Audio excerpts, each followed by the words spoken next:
عشر بچاله ورکو هغه مسلمان له عشر ورکو چې کم مسلمان له مونږ زکات ورکو او دا به هغه مسلمانی چې په دې مسلمان باندې به زکات هم واجب نه قربانی او صدقه فطر هم په د باندې واجب نه چې د دونه مالیت د مالک نه دی نو د انسان له چې کم دی عشر ورکول دا جایز دی. اوس ډیر کړه تداسي وشي چې یو سړی دی غریب او هغه دی حقدار د زکات او د عشر لیکن خپل کرونده کړي د فصل کړي دی نو آیا په دې صورت کې په دې سړي باندې کوم دی عشر واجب دی کنه دی او بالکل واجب دی. زکات د عشر تعلق دا د زمکې نه چې څه پیدا شي د هغې سره دی او چې څومره څه پیدا شو په دغې کې عشر دی نو که یو سړی په خپله باندې محتاج دی او د زکات حقدار دی او د عشر حقدار دی د خپل هم فصل کړی دی د باندې عشر واجب دی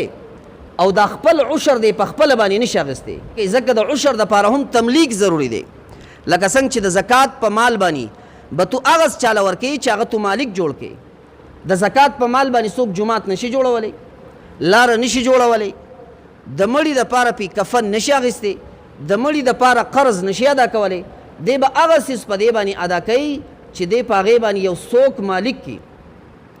نو څنګه چې په زکات کې تملیک ضروري دی داسې په عشر کې هم تملیک ضروري دی.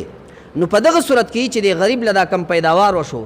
یو سړی خپل ځان په خپله باندې نشي مالک کولی نو دی به دا خپل عشر بل چاله ورکړي او نور خلک که دله عشر ورکوي نو دی چونکې حقدار دی نو دی د نورو خلکو عشر اخیستی شي.